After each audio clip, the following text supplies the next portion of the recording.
না তাই তো উঠে এখন উঠলে গিয়ে দেখি না রাতে অনেক আগে যাচ্ছিলাম।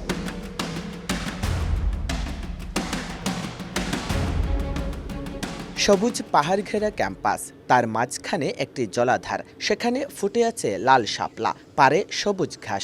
শিক্ষার্থীরা এখানে সময় কাটান আপন মনে, যা শুধু সৌন্দর্য বাড়ায়নি, বর্ষায় জলাবদ্ধতা নিরসনেও গুরুত্বপূর্ণ ভূমিকা রাখে। খাল খননের মাধ্যমে যাত্রা শুরু, পরে সেটি রূপ নেয় লেকে। শিক্ষার্থীদের কাছে পরিচিতি পায় সাস্ট লেক নামে। 2024 সালের গণ অভ্যুত্থানে নিহত শিক্ষার্থী রুদ্র সেনের স্মরণে নামকরণ করা হয় শহীদ রুদ্র সেন লেক। কিন্তু 1 বছরের ব্যবধানে বদলে গেছে দৃশ্যপট। লেকের একটি বড় অংশ এখন মাটিতে ভরাট, চলছে গ্যারেজ নির্মাণের কাজ। প্রতি সপ্তাহে সর্বোচ্চবার বিকাশ পেমেন্টে 50 জন হবেন পেমেন্ট চ্যাম্পিয়ন। জিতে নিন টিভি সহ আকর্ষণীয় সব প্রাইজ।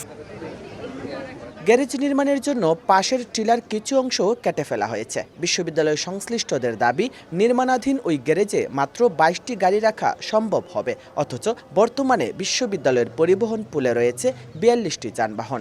ভবিষ্যতে এ সংখ্যা আরও বাড়ার সম্ভাবনা রয়েছে। এতে প্রকল্পটির যৌক্তিকতা নিয়েও প্রশ্ন উঠছে। শিক্ষার্থী ও পরিবেশবিদদের অভিযোগ, বড় খালি জায়গা থাকতো কেন এখানেই গ্যারেজের জন্য জায়গা নির্বাচন করতে হবে? ক্যাম্পাসের সৌন্দর্য ও জীববৈচিত্র্য ধ্বংস করা প্রশাসনের সমন্বয়হীনতার অভাব হিসেবে দেখছেন তারা। লেকের জন্য একটি অনেক বড় পরিমাণে একটি বাজেট নির্ধারণ করা হয়েছিল, যেটি খরচ করে লেকটি নির্মাণ করা হয়।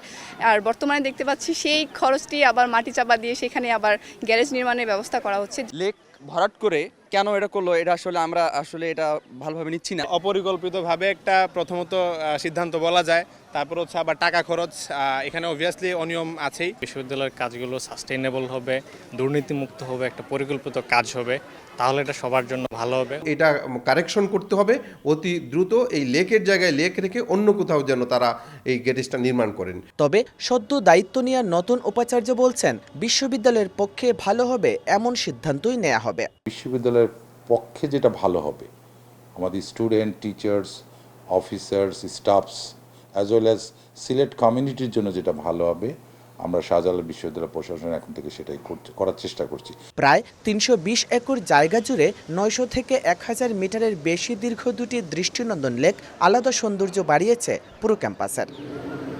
বিশ্ববিদ্যালয় প্রশাসনের খামখেয়ালি সিদ্ধান্তে দ্রুতই হারিয়ে যাচ্ছে রুদ্রসেন লেকের সৌন্দর্য।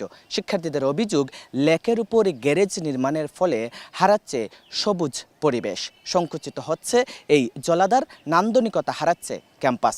দ্রুতই এই উদ্যোগ বন্ধ করে এই জলাধার সংরক্ষণের দাবি শিক্ষার্থীদের। শাহজালাল বিজ্ঞান ও প্রযুক্তি বিশ্ববিদ্যালয় থেকে জয়ন্ত কুমার দাস, সময় সংবাদ।